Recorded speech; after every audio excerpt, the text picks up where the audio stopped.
Salut cher trader, j'espère que tu vas bien. Dans cette nouvelle vidéo, je vais te montrer comment utiliser les grosses unités de temps pour pouvoir te positionner en petites unités de temps.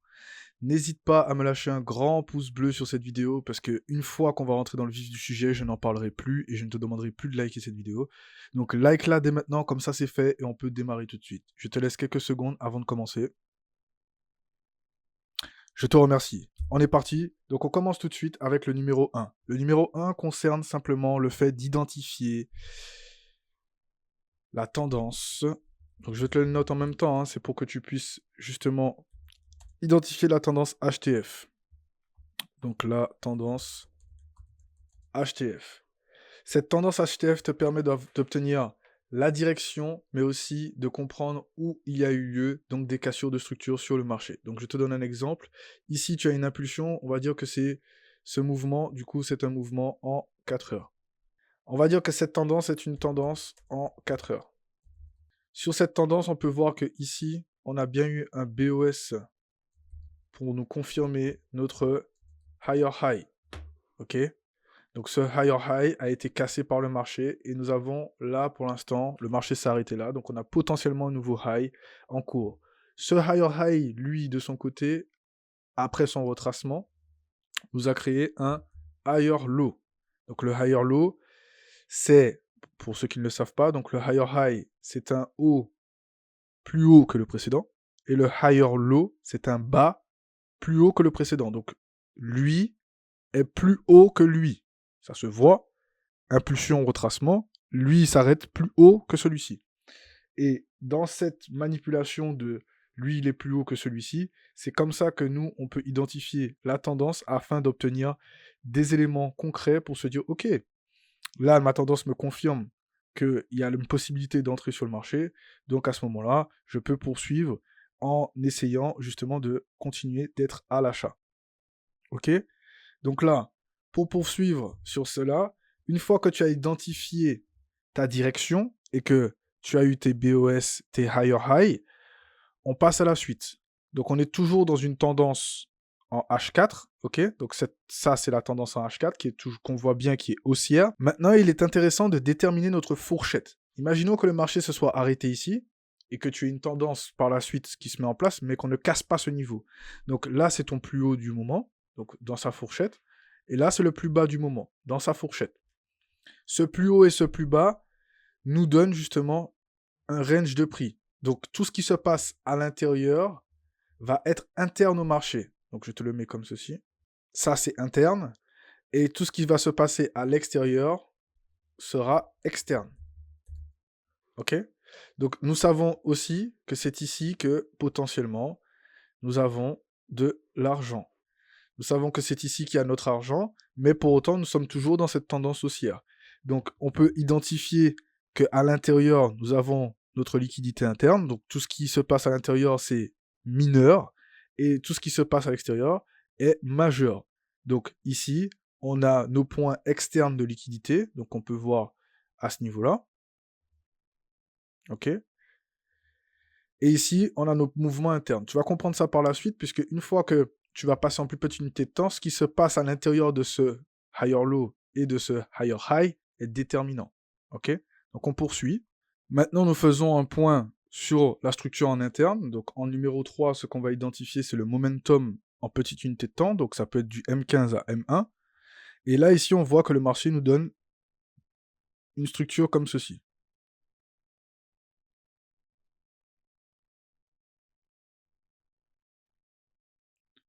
Quand le marché nous donne ceci, donc on peut voir là qu'on a eu des mouvements à l'intérieur. Ces mouvements sont des mouvements mineurs et ça nous permet de comprendre qu'en fait, nous avons notre pullback qui est en cours. N'oublions pas que ici, nous avons notre range haut. OK? Et ici, nous avons notre range bas. Donc ça, c'est les délimitations de notre fourchette actuelle où nous sommes sur le marché. Une fois que le marché nous a donné tous ces éléments, on peut passer à la suite puisqu'on a déjà identifié, une fois qu'on a identifié nos extrêmes, ce qui se passe à l'intérieur, ce qui nous intéresse en fait, c'est au prochain point que ça devient très pertinent et que c'est là où justement... Donc une fois qu'on a vu ce que le marché nous donne à l'intérieur, on comprend que nous sommes dans un pullback et que le marché veut potentiellement toujours monter et non pas baisser. on voit qu'on est toujours à l'intérieur de notre fourchette et que pour l'instant, on n'a pas d'indication significative de retournement ou quoi que ce soit. Donc là, on passe au point suivant. Dans notre point suivant, il est important de pouvoir identifier à l'intérieur de notre range, donc là, je le retrace pour que tu puisses bien voir. À l'intérieur de notre range, il est important d'identifier, donc là, on a notre range bas, et ici, on a notre range haut. Donc quand je dis range, c'est pas forcément une tendance latérale comme vous l'imaginez, c'est simplement le fait que le marché est à l'intérieur de cette fourchette de prix, ok, entre ce high et ce low, qui est justement notre higher low et notre higher high. Quand le marché nous a donné cela, là, il est intéressant pour nous de se dire, ok, j'ai mon higher low, j'ai mon higher high, comment je fais pour trader à l'intérieur? Comment je fais pour comprendre cela? Et bien là, il faut déterminer en fait où est-ce que le marché est cher, où est-ce qu'il n'est pas cher. Donc pour déterminer ça, tu prends ton Fibonacci, tu prends ton plus bas et ton plus haut. Donc là, on va prendre le plus bas et on va aller jusqu'au plus haut. Et en gros, on va déterminer, voilà. Donc ici est notre point de départ, ici est notre point d'arrivée. Là, le marché, ben, pour moi, il est pas cher à ce niveau-là.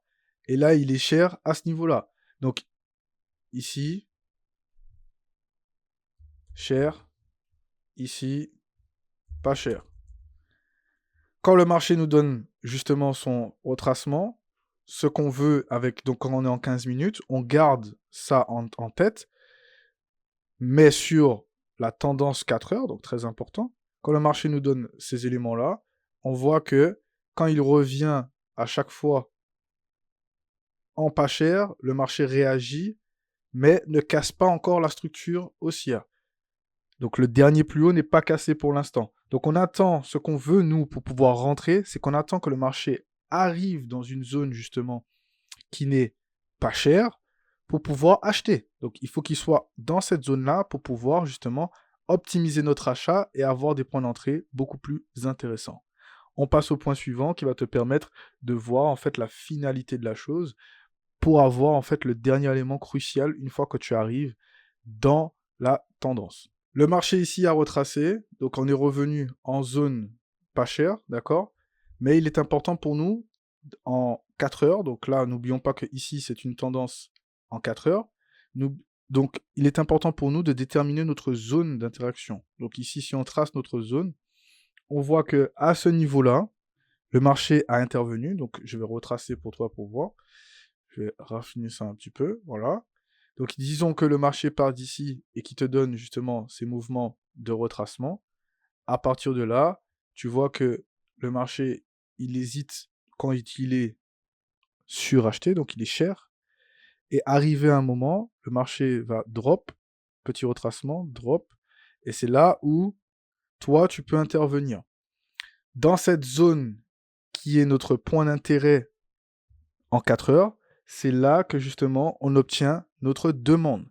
Dans le cas inverse, donc si on était baissier, le marché, notre point d'intérêt, vient donc sur notre point d'intérêt donc de supply. Ok? Une fois que ce mouvement a été décomposé, ce qu'on veut voir nous entre 5 minutes et en 15 minutes à l'intérieur de ce mouvement-là, donc à l'intérieur de ça, ce qu'on veut voir en fait, c'est des interactions et des modèles d'entrée. Donc je t'ai préparé quelques modèles d'entrée. À l'intérieur de nos unités de temps M15 et M5 par exemple, ou même M1 hein, pour ceux qui aiment bien le M1, à l'intérieur de nos petites unités de temps, ce que l'on veut voir ici, c'est que le marché puisse nous donner des modèles d'entrée. Donc ici, je vais te donner 2 modèles pertinents pour que tu puisses identifier cela, et on va les construire ensemble. Donc là, donc ça c'est pas 5 mais c'est 6. Je vais te donner un modèle très simple. Donc disons que tu arrives dans la tendance et que le marché justement, il était en baisse. Donc là, le marché il baisse. Le marché baisse comme ceci. Ok. Et là, il arrive sur ta zone donc d'intérêt que tu avais tracé en 4 heures. Je vais te le mettre.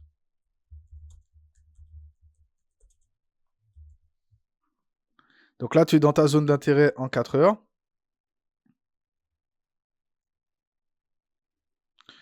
Une fois que le marché arrive dans ta zone d'intérêt en 4 heures, tu peux constater que le marché te donne une première impulsion et un retracement. Ce retracement va créer un higher low interne à la structure, donc en petite unité de temps. Et par la suite, du coup, le marché va donner une impulsion. Donc cette impulsion va venir casser ce lower high qui est ici. Et par la suite, le marché va retracer encore de nouveau, potentiellement te donner un petit pullback dessus, et ensuite s'en aller pour de bon. Donc ce qu'il faut savoir, c'est qu'à l'intérieur ici, tu as de la liquidité qui se fait sauter, et ici, tu as ton changement de caractère. Donc là, tu as ton changement de caractère. Et là, en dessous, tu as ton higher low d'incitation.